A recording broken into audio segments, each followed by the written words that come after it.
Hi, everyone. Welcome to today's Talk with Erika. I'm Erika Del Sordo, your host, and I'm here with another very special guest. Please remember to subscribe to our show and all the others. Like, comment, let us know what you think. I'm here with Josey Corbett today, and she's got more than 20 years dealing with mental health and counseling, and she's with Oasis of Hope Therapy, something, Josey, that you created, right? Welcome. That's right. Hi, Erika. I'm so happy you can join me because this is an up and coming thing here in Lake City, Florida. I went to your ribbon cutting recently. And so talk to me about what you're doing for this community and everything that you offer, because obviously in the times that we're in, I think mental health is something that doesn't get spoken about a whole lot. And so I'm so happy that we are doing this episode. Talk to me about what it is you do over there at Oasis of Hope Therapy. Sure. So we offer currently outpatient mental health therapy as our primary avenue for serving the community, which basically means we don't really deal with like super urgent matters that need crisis support today, but we deal more with people who have had ongoing concerns, something like depression or trauma history. We started in September of 2021, and I started as a small private practice just for myself. As a lot of my colleagues have done, there's actually quite a few available resources in this community that I would like everyone to know about, because even if you don't want to come to me, there are options available. But around the summer of 2022, I started realizing that many of my colleagues who are fully capable and want to offer good support in this community don't want to be self-employed. So I started adding other therapists to the practice. As far as I know, we're actually the only place available in town where there is clinical leadership, and we call ourselves a collaborative practice, because even my other licensed clinicians and myself, we kind of use each other as a sounding board to make sure that we have the support that is sometimes very lacking when you're in a solo practice. I think that's very good that you mentioned that as well. Thank you. Keep going. I just wanted to point that out. That's very good to know. Yeah, it is actually a really good feature of what we're doing here. And right now we're up to 9 therapists, including 4 of us who are fully licensed, and a couple of the others are getting close to being licensed. Okay, fantastic. And I understand that you even have a canine therapy dog. Talk to me about the dog. That's right. We have Justice already on board.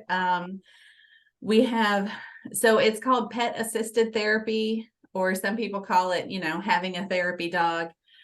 He is a fantastic feature. I think more people like to come and talk to Justice than than to anybody else. And I'm so happy you mentioned that, because I bet you how many kids would rather just speak to the dog, and you probably get a lot of your information from them having a conversation with the dog, no? I think so. And it's not my particular specialty, but one of our therapists, her name is Brandy, and she's really pushing into this area of practice. And I think she's going to help lead all of us into using these kind of techniques in the near future. So I think we might even have more than one dog in the near future. Ooh, all the more reason to visit Oasis of Hope. That's fantastic. So talk to me now about, you've got regular business hours. If anyone wants to contact you, is there an emergency line or anything like that? Or is it just kind of a Monday through Friday deal? So we don't exactly have emergency hours, but some of my counselors do prefer to do evening. Some prefer to do early morning. So typically, our available office hours right now are usually like anywhere between 8 and 6 p.m. We also do, well, there's a rumor that some of them would like to work on Saturday or Sunday as well. But there's a general number to contact, which is the our regular office number, 386-697-8842. Okay. And Sarah, who is our office wizard, kind of works with the client to figure out what would suit them best. and whether they would rather come to our offices. We do have offices in Lake City and Live Oak, as well as we offer telehealth services, and we have an on-site office at Belmont Academy. We also have clinicians who go to Columbia County and Suwannee County schools at this time. That's very good. Yeah, very good. And we receive referrals from pediatricians, doctors, psychiatrists. So that was going to be my next question is it strictly in the Lake City, Live Oak area, or are you getting some clients that are through Gainesville, Jacksonville, coming from different areas as well? We really want to focus on serving our community, but we all have different specializations. For instance, I specialize in trauma, identity issues, spirituality. My bachelor's degree is in Christian counseling, and sometimes people want a Christian counselor. So I have that skill set available. And I began to I began to specialize in dissociation several years ago when I was working at a different company where nobody else kind of knew what to do. So I started looking into that more. So sometimes we do get calls from all over the state of Florida, and we do take those clients if it appears that our specialty matches and they really can't seem to find the service in their own area. So we do quite a bit of that. And that's the main reason that I sort of need more counselors because we all tend to get booked up pretty quickly. And that's a lot. You've said you've already have 9 and you need more. So yes, that's a busy time for you. That's and busy. we are a community behavioral health agency through ACA, which means we are fully enrolled with Medicaid. And we're in network with a whole lot of different Medicaid plans. I'm sure I can't remember them all, but United, Community, Sunshine, straight Medicaid. There's quite a few of those, CMS. And we also are in network with and fully enrolled with a lot of Medicare plans, Humana, United. I know there's a lot more of them. We take TRICARE, VA, Chant VA. And in this community, it's kind of unusual to have somebody who takes as many as we do. And we also have a sliding scale, as well as alternative payment arrangements. If somebody comes and we're out of network with their insurance, for instance, they might have a high copay because the provider they want to work with is not in their network, or for whatever reason. And if we are not in their network, we're able to somewhat work with the client as far as like, what can you afford to pay, that sort of thing. Gotcha. And you do offer telehealth. That's a big one because I've been hearing that telehealth has been going away from a lot of primary care practices for some reason. So this is wonderful that that's something that your office would offer through, I presume, most of those insurance companies. Yes, I haven't found one yet that denies it for what we do. Okay. That's very good because I don't know if you have the same stats, but it seems like in the community, I've been hearing more and more about the suicide numbers going up. And I don't know if it's because of the times we're in, but would you happen to say that that's the same as what you're hearing? I definitely am aware that there has been more depression since the COVID pandemic began. There's a lot more isolation, and particularly in the older demographics.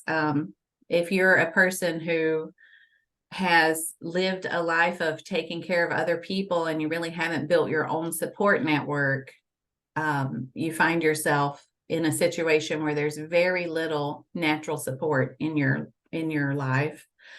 And we're trying to figure out ways to get groups started for that. We just need a little more time or a few more clinicians because that's an area we would like to provide a lot more support in. And we do receive referrals from the local crisis people after they get out. Okay.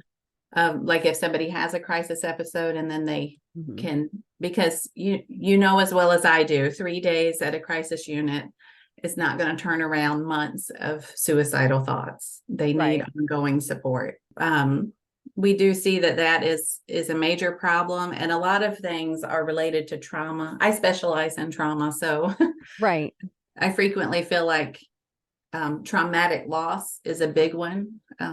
Grief is a monster all by itself, and loss is a monster that it's hard to get past. But when you add to it the traumatic nature of, we all know people who were way too young and swept away by these illnesses and things, And they just need somewhere to go, somewhere where it's easy, somewhere that they know that they can go and speak to someone that they're comfortable with, right? I think absolutely. I think a lot of times people don't seek that out. They might be embarrassed. They might they're just scared. They're scared and they don't know where to turn. And the comfort of people they know who are not comforting them, and then they end things and it's just not good. So I think everyone Mhm. needs to understand that you offer a tremendous service over there and you've been changing lives. And I know that there were, I don't know if when I was over there for the ribbon cutting, and it was a month ago at this point, I don't know if you want to talk about there's certain, I think, different programs, if you will. Are there different programs or different outreaches? Here's a for instance, someone was talking to me about Harley Davidson, one of their motorcycle clubs, doing something for children who've been abuse victims. Is that something that you partner with or that you have direct contact with for those children who need those services? Yeah, so there's a thing called Bikers Against Child Abuse. And we have connection with people who are involved with it. And I'm very interested in making it a more active thing here in our community. I think the nearest really active group is in Jacksonville, if I'm not mistaken. Okay. But that is a fantastic service. And I've been trying to reach out to the local child welfare resources, because obviously, that sort of thing would need people who work in the case management type programs Right. to be willing to partner with them. And I just haven't been really getting a response, but I know they're going through a lot of transitions over there. Gotcha. But that's one that we're passionate about. We also want to do youth mentoring. There's really not much here. There are some small individual programs that are working towards doing something with mentoring, Hmm. and it's going to involve a bit of, looking for funding, that sort of thing, which I haven't had much time to do, but Right. but mentoring is something that it's a little different than counseling, but it involves building life skills, communication skills, just positive interactions with young people who really need that kind of support. I love that because that's so true. That's very true. They really need that kind of support. Is there anything you'd like to add? I think the main purpose of what we're doing here is everybody needs a little bit of hope in their life. And if we can help in any way, we will. Even if it's not necessarily us that they want to see, we also help people find other resources. I love that. And that's one of the things I love about you. And so Oasis of Hope Therapy, it even brings a refreshing kind of like wave over you. Oasis of Hope. Thank you very much for being on with me. I've got your telephone number as well as the address on the screen so that people can find you. And anyone can find your information in the Show More section on the YouTube channel. So thank you so much for being here. I guess if anyone has any questions, they can contact your office and ask away. But what you're doing here in Lake City is wonderful. And I'm very happy and proud that you're a part of this community. Thank you so much for helping so many people. Thank you. Have a beautiful weekend.